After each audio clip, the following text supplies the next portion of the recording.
kwigenekerezo ya 13 ruhuma umwaka wa 2020 Chuti namwe bakunzi mukurikira makuru ya televiziyo Renaissance ndabaramutsa ndabahanikaze muri ano makuru agizwe n'izingingo nkuru zikurikira. Uwahoze arongoye igihugu ca Sudan Omar el-Bashir agiye gushengezwa vuba muri sentare mpuzamakungu mpanavyaha yirahe. Abasirikare bari ku butegetsi muri ico gihugu vy'imfata kibanza bemeye kumushikiriza iyo sentare yari isanzwe igomba kumuhagarika kuva mu mwaka wa 2009. Igenekerezo ya 13 ruhuma n'umunsi wahariwe iradio kwisi. Uno munsi ukabushitse mu muryango w'abamenyesha makuru mu Burundi uri mu ngorane kubera bagenzi bacu b'ikinyamakuru iwacu bari mu mvuto. Hari umupfasoni wo mu ntara ya Bujumbura amaze amezi arenga 5 afunganywe n'ikibondo ciwe c'imyaka 2. Bagirizwa kuba bafatanywe ibigwanisho batabifitiye uruhusha. Ivyamirirwa kure n'ababanyi biwe bavuga ko uwo mupfasoni Aline Ndikumana bamufashe babuze umugabo wiwe yarasanzwe arongoye umugambwe CNL muri commune Nyabiraba. Ido nido ni mukanyi sasi.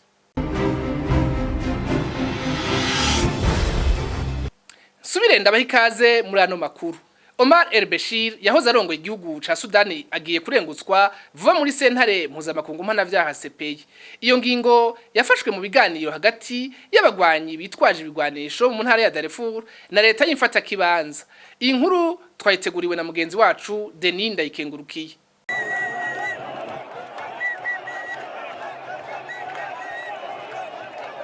Omar el-Bashir yagiye ku butegetsi habaye guhirika ubutegetsi hakoreshejwe inguvu za gisirikare mu mwaka w'igihumbi kimwe amajana 1989 yagirizwa ibyaha by'ihonyabwoko n'ayandi mabi yo mu ntambara mu njyane zatanguye mu mwaka w'ibihumbi 2003. Muri izo ntureka abantu baba amajana 3 bakaba barahasize ubuzima. Omar el-Bashir rero akaba agiye kurengutswa imbere ya sentare mpuzamakungu inyuma yaho habaye imibonano y'amahoro yahuje leta ya Sudani hamwe n'imigwi y'abaroberi igwanira mu karere ka Darfur. Bakaba bemeranije gutanga muri iyo sentare uwo yahoze arongoye igihugu ca Sudani kugira yiregure ku vyaha by'ihonyabwoko n'ayandi mabi yagirizwa. Kubw'umushingwa manza Naraguma Jean Marie Vianney ngo ivyo bikwiye kubera karorero n'abandi bigira gahambaye uyu munsi. Mu 2009 el-Bashir wo muri Sudani yararonse umutahe umurengutse imbere ya sentare mpuzamakungu. Ariko kubera yarakiri ku butegetsi nkuko mubizi abari ku butegetsi babiganje yumva umenga nazo kwigera ahamagagwa ashikirwa ngo ashikire ubutungane mpuzamakungu. Ariko ibihe bindi kuko harageze igihe abanyagihugu barashangashirwa baraja mu ibarabara baramwiyamiriza. Nicigo gikomeye cyane kuno ku bandi bose babone yuko ahabara uno munsi atariko bizokwama.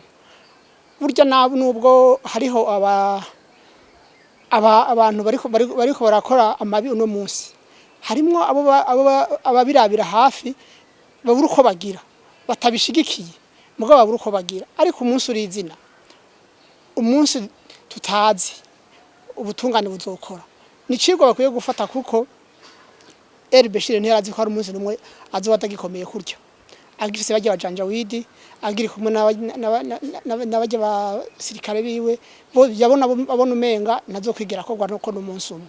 Ariko no munsi murabona yuko bahagurutse batuma umuntu yakoze ivyaha by'agahomera bunwa yakoze ivyaha byo mu ntambara yakoze ivyaha by'ihonyabwoko baravuga bati uwo muntu reka tumushikirize ubutungane mpuzamakungu. Omar el-Bashir yatembagajwe ku butegetsi igenekerezo rya 11 ndamukiza mu mpera z'umwaka w'ibihumbi 2019 no kuvuga inyuma y'imyaka 30 ari ku butegetsi. Hakaba habaye imyiyerekano idasanzwe y'abanyagihugu bariko baramwiyamiriza. Abasirikare bafashe ubutegetsi bakaba bari baranse gutanga Omar el-Bashir muri sentare mpuzamakungu mpanavyaha yirahe. Bakaba batevye baragondozwa bemera gutanga Omar el-Bashir imbere ya sentare mpuzamakungu. Bakaba bategekanya kandi gutanga n'abandi bantu bagirizwa ibyaha by'agahomera bunwa nk'ivya Omar el-Bashir. Uno munsi turi kwigenekezo ya 13 ruhuma ukaba ari umunsi wahariwe iradio kwisi yose. Kakaba nakaryo kamenyesha makuru ko bavuga akamaro k'iradio ngo ituma abanyagihugu babana neza, izana n'umwizero mu bantu mu gihugu eka no kwisi yose na cyane mu bihe bigoye. Ibi bishikirizwa na Alexandre Niyungeko arongoye ishirahamwe ry'abamenyesha makuru ryo mu Burundi ibeje. Alexandre Niyungeko akababazwa ariko n'ingene ubu mu gihugu c'u Burundi amaradiyo yigenga yaturiwe ayandi akugagwa n'ubutegetsi. Ivyo byose bikaba bituma mu gihugu c'u Burundi abanyagihugu bakwa uburenganzira bwabo bwo kumenya ayavugwa mu gihugu. Iradiyo niyo kinyamakuru ca mbere amakuru acako canke abantu bose, abantu benshi bashobora gushikira kugira ngo bashobore kuronka amakuru. Iradiyo rero ifise uruhara runini cyane muri ivyo vyo kumenyesha amakuru, muri ivyo vyo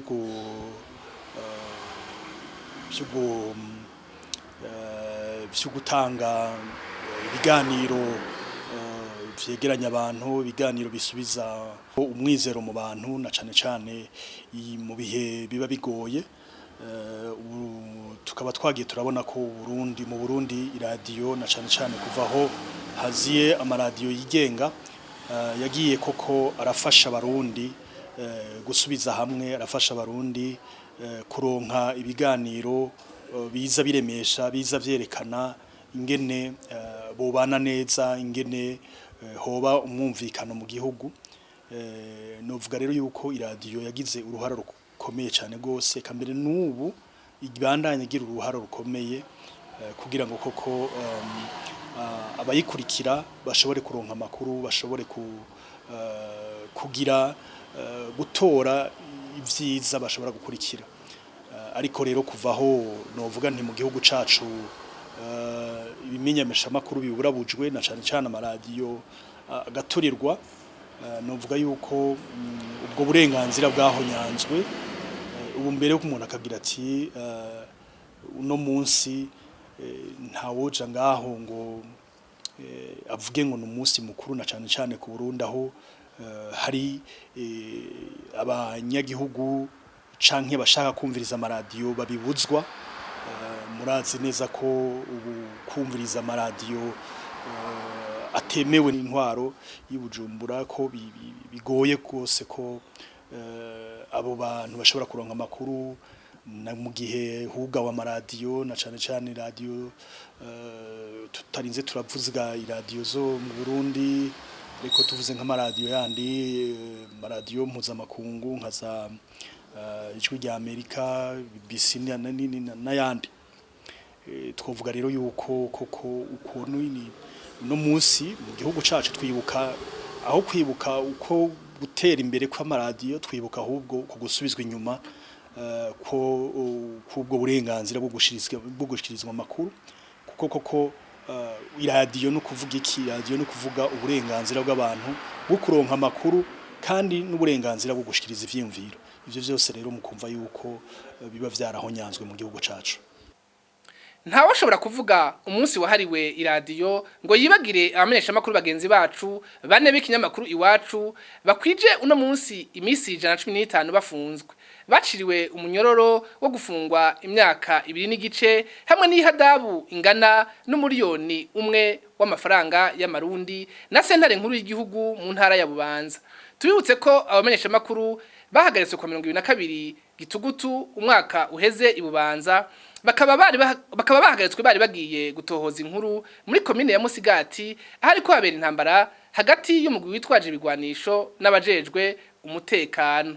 Christine Kamikazi, Agnes Ndirubusa, Terence Mpozezi na Egide Harerimana bakaba bagirizwa gushaka guhungabanya umutekano w'igihugu.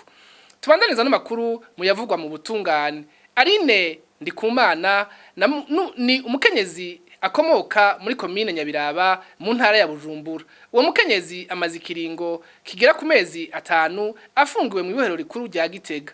Aline Ndikumana akaba afunganywe n'umwana wiwe w'umuhungu afise imyaka 2 yitwa Nganjeyimana Junior. Uwo mukenyezi akaba yagirizwa kuba yafatanywe ibigwanisho yaratunze atabifitiye uburenganzira. Ariko inyuma y'iryo fungwa hakaba hinyegejemwo imvo za politike nk'uko bivugwa n'ababanyi biwe. Ido nido muri iyi nkuru na Darlene Irakoze. Uyo mukenyezi Aline Ndikumana afunzwe n'umutambukanyi w'umunyamabanga mukuru w'umugambwe CNL muri komine Nyabiraba mu ntara ya Bujumbura. Afunganywe n'umwana wiwe w'imyaka 2 Nganjiyimana Junior. Yafashwe inyuma yaho munega wiwe Theogene Ndikumana ahungiye igihugu yagirizwa kuba umuCNL inyuma y'igenwa ryiwe ryo kuba umunyamabanga mukuru w'uyo mugambwe muri iyo komine mu nyuma akanakubagurwa nkuko abidusigurira.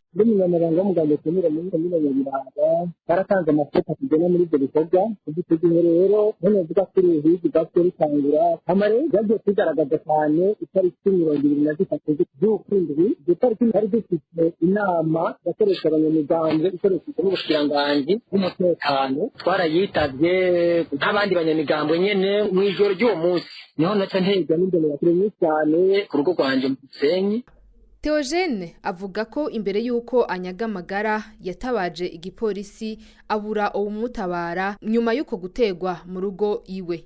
Mu mpera z'ukwezi k'umunani yahavuye akorerwa irementanya bavuga ko mu rugo iwe bahafashe ibigwanisho. Imbere y'uko igipolisi kiduga gifata ku rugo rwanje haramanje haraduga imbonera kure zibiri abababonye yari uwitwa Silvestre batazirashirira n'uri kimba bambaye ibikoti birebire nibo bari batwaye amabinyage biteze na grenade baramanza barabitoza bayashyira mu itungo ry'umubanyi bakagira utuntu tw'uduhunda twari mu ngundi y'igitozo n'impuzu madame yari yamesuye z'abana zari zaraye hanze bamanza batekeramo bashyira muri sitimo kuko nabo biraga ko bakiri mu itongo yakije. Igipolisi cavuye kwigenda gusaka ku rugiwe ariko barabura n'ikigwanisho na kimwe bahasanga niko kugenda batwaye uyo mutambukanyi wiwe Aline Ndikumana n'umwana wabo. Muri gojoro rero baba polisi bacha barinzi iwanje madame arababona kuva saa 8 z'ijoro ariho bari bagamije ko babonye umuntu asohotse mu ijoro bacha babitora bagacha bazindiza mu nzu kugira ngo kumbure ibe icyagirije igikomeye cy'ugirwanisho byatowe mu nzu. Erezuma rero madame inyaso hanze gushika naho rero gusa binjiye mu nzu basanzeho inyuma y'iryo saka babuze basohotse bavuye mu nzu yambonera ku cyandori yakihamagara ngo muraze murabe nino muri kino kinogo ko bari ibintu biriyo bamaze gutora ibirwanisho bambuze bace batwara madame wanje n'umwana wanje Nganjiyimana Junior. Kuva ico gihe umukenyezi wiwe n'umwana wabo baciye bajanwa mu ibohero rikuru rya Mpimba. Mu rubanza rw'ikibiriraho Aline Ndikumana yaciriwe gufungwa imyaka 2 yagizwa gutunga ibigwanisho atabirekuriwe n'amategeko. Nyuma yaho Aline Ndikumana yarunguruje urubanza mu gihe yari kuburana muri sentare yungururizo ku itariki 31 muri uno mwaka. Abamuburanira bamenyeshejwe yuko dosiye yiwe yatakaye ubu akaba afunzwe atagira dosiye iyo yimuriwe n'umwana wiwe mu ibohero rikuru rya Gitega. Ishirahamwe Fokode riratera ivyatsi ifungwa ry'uwo muvyeyi n'umwana wiwe. Mwisekeza ryo gusaba irekugwa ryabo ryatangujwe kuri uyu wa gatatu. Muri Fokode baranegura abategetsi b'igihugu bakoresha urwego rw'ubutungane mu bya politike nkuko Pacifique Ninahazwe arongoye iryo shirahamwe abivuga. Haciye indwi zibiri turonse amakuru avuga akarenganyo kariko karaba ku muryango wa Theogene Ndikumana umunyamabanga w'umugambwe CNL muri komine Nyabiraba mu ntara ya Bujumbura aho barenganijwe bakambikwa ibara ryo gutunga ibigwanisho bagaheza bakaca bapfunga umukenyezi n'ikibondo ciwe mu gihe byari bibananiye ko bofata Theogene Ndikumana. Twarababaye gose twumvise ko ubutungane bw'u Burundi bwaciye urubanza rwatumye umwana w'umwaka n'inusu aja kuba mu munyororo. Uyu mwana yitwa Nganjiyimana Junior. Ni ngaho rero havuye ko twatanguje rino sekeza rekura Nganjiyimana aho turiko turasaba ko kino kibondo corekugwa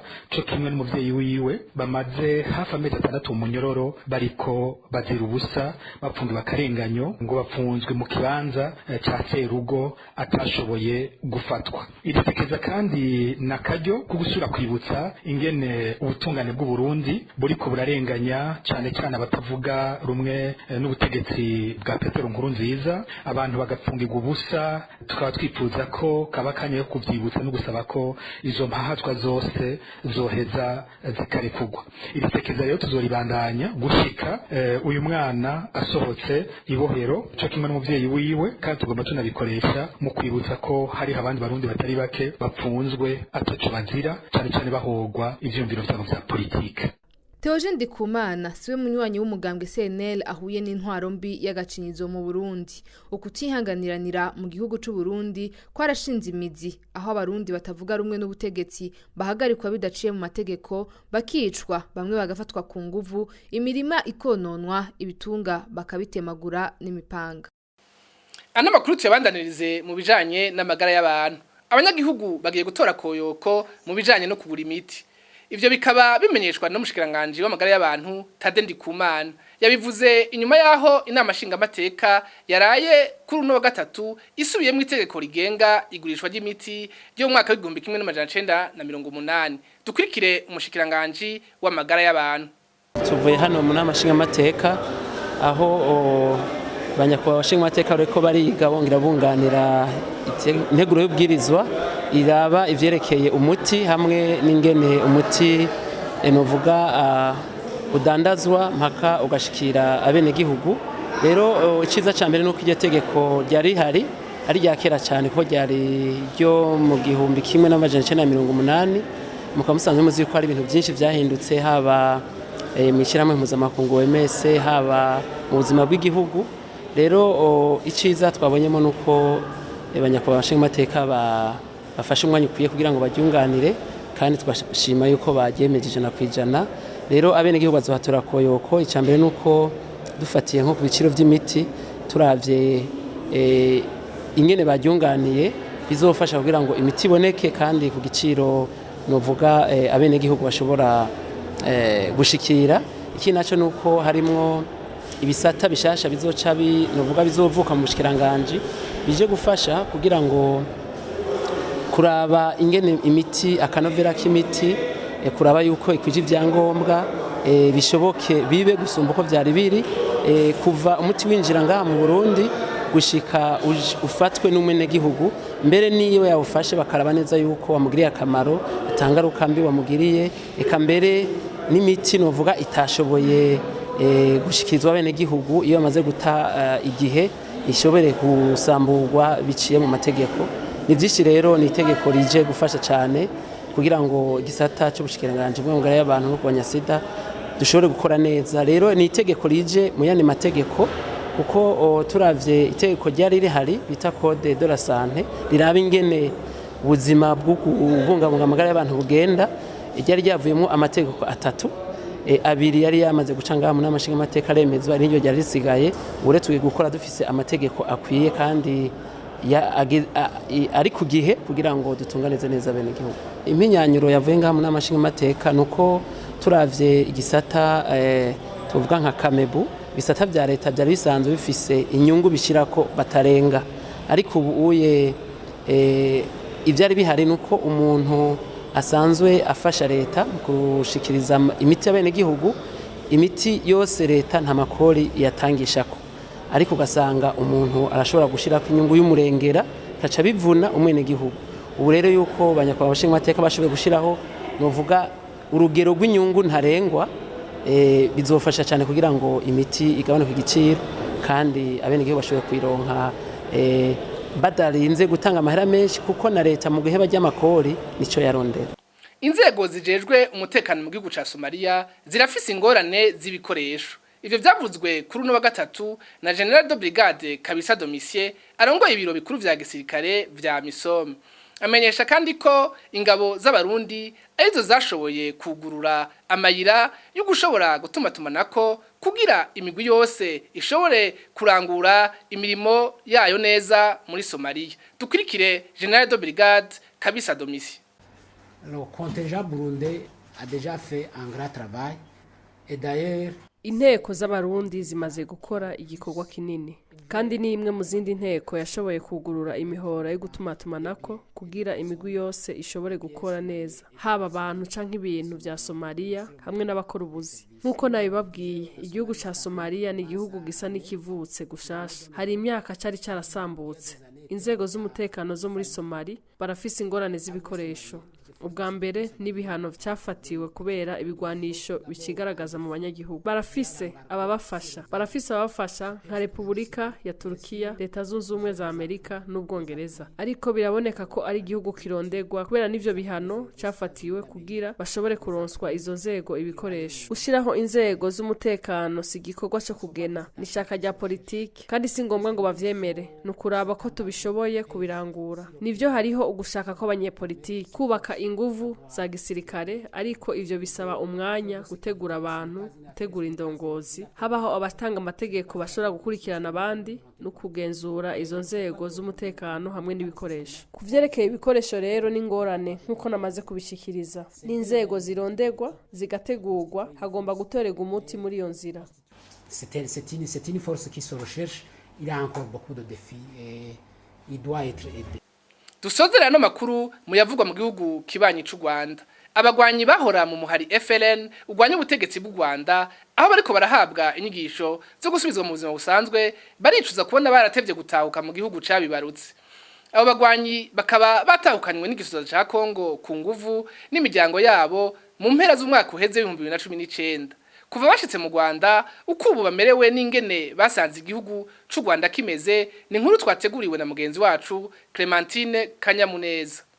Kwigenekerezo rya 2021 Kigarama niho abagwanyi bari mu mugwi bitwaje ibigwanisho FLN bazanwa n'abasoda b'igihugu ca Kongo bashikirizwa abajeje umutekano w'igihugu c'u Rwanda. Abagwanyi babijana bakiriwe n'imiryango yabo igizwe n'abagore n'abana barenga 1800. Abajeje umutekano baciye babavangura, abahora arabagwanyi bajanwa imutobo mu kigo kijeje kubigisha kubana n'abandi kugira basubizwe mu buzima busanzwe. Abana baciye bajanwa mu ikambi y'impunzi iri ahitwa Inyarushishi kugira bavugwe indwara zo gufungura nabi bari bakuye mu mashamba yo muri Kongo. General de Brigade Mberabahizi David yarasanzwe ari mu ndongozi za FLN avuga ko uno munsi yicuza umwanya yataye mu mashamba ya Kongo yizera amakuru atariyo. Icyo umuntu yakwicuza ni byinshi. Cyambere nicuza ni ukwizera abana b'abandi. Ibyo bavuze ukumva ko ari ukuri. Kwatumye umuntu atinda gutya. Iyo mba nariziye kare nk'abandi, ariko nanjye mba mpagaze. Icyo ndakicuza rwose. Ikindi nicuza ni ubujiji. Amakuru akaza nkaho utayumvise ayo ariyo ugashaka kunogeye akaba ari ufata. Ibyo nabyo ndabyicuza. Nawe mugenzi we Colonel Gatabazi Joseph yarajejwe gutegura ibitero vy'uwo muhari wa FLN avuga ko yicuza n'umwanya yataye akanatesha umwanya igihugu c'u Rwanda. Icyo nakwicuza ni igihe nataye. Ni icyo cyonyine igihe nataye, wenda n'ikindi navuga ni igihe natesheje ubuyobozi. Bwafashe kanya bukaza kuduhiga bugatakaza n'ibikoresho. Kuko izi imbaraga zatakaye cyangwa zitakara muri ibi byose ni ukubera ko nyine natinze. Icyo nakwicuza no kugutinda kwanjye kukaba kwaranshubije, sinavuga ko kwanshubije inyuma kuko umuntu afatiraho bigereye, ariko gutinda nibyo byateza ikibazo. Urongoye ikigo cy'igihugu ujeje gusubiza mu buzima busanzwe abo bagwanyi aramenyesha ko ico kigo kizofasha abo bahoze mu mugwi ugwanya igihugu c'u Rwanda. Muri iki kigo harimo n'ishuri ryigisha imyuga. Iryo shuri ryigisha imyuga muraza kubona ahangaha harimo abiga kudoda, muraza kubona n'ibyo badoza ahangaha birahari byiza, hari n'abiga ubwubatsi hepfo hariya, hirya no hino dufitemo ibikorwa byinshi. Ibyo rero nk'abantu baje mbere hambere bo mwumvise babaga za Barungu za hehe bakuweyo mbere, baje nabo bameze nk'abo, nabo bari bameze nabi, ariko kugeza ubu nibo bagiye barataha bageze mu ngo zabo. Aha bahamaze amezi hafi 6 arenga, turabigisha tubasubiza mu byaro babana n'abandi banyarwanda, ariko turabagarura bamwe bari muri abanyeshuri bariga no mu badoda kugira ngo babone umwuga uzabatunga bageze wabo. Ibyo rero ni ibintu bimwe tugenda tugeraho kandi bibanshimisha natwe bidushimisha nk'ubuyobozi bw'ikigo. Nayo ngo abana bakoreshejwe mu ntambara bobo barabaha n'amahigwe yo gusubira mu ishure. Abana babo urumva abo bana bagizwe abasirikare batanu, ariko none icyo twakoze tubatandukanya n'ababyeyi. Bivuze ngo aba bana b'imyaka mito muri gahunda za demobilization dufata abana tukabatandukanya tukabarera mu bwana tukabasubiza muri bwa bwana babuze ubu rero turashaka kubajyana hirya hariya aho twababoneye ikigo cyabo bakondorerwayo bagatangira inyigisho noneho ku buryo bo baba bafite n'amahirwe akomeza bakajya no muri za segonderi bakomeza inyigisho zindi bakazakomeza na gahunda zindi mu mashuri. Abo bahoze mu muhare witwaje ibigwanisho wa FLN bafashe inyuma y'indwano zabereye mu ntara ya Kivu y'ubumanuko yatumye benshi mu ndongozi z'imigwi yitwaje ibigwanisho bicwa abandi bagatabwa muri yompi. Clementine Kanyamuneza ndagukengurukiye. Ni no kuri no nkuru duce dusozerera ko ano makuru twari twabateguriye. Shimire bagenzi bacu bafashije mu kuyegeranya, shimire kandi namwebwe mwariko murayakurikira naho ubutaha.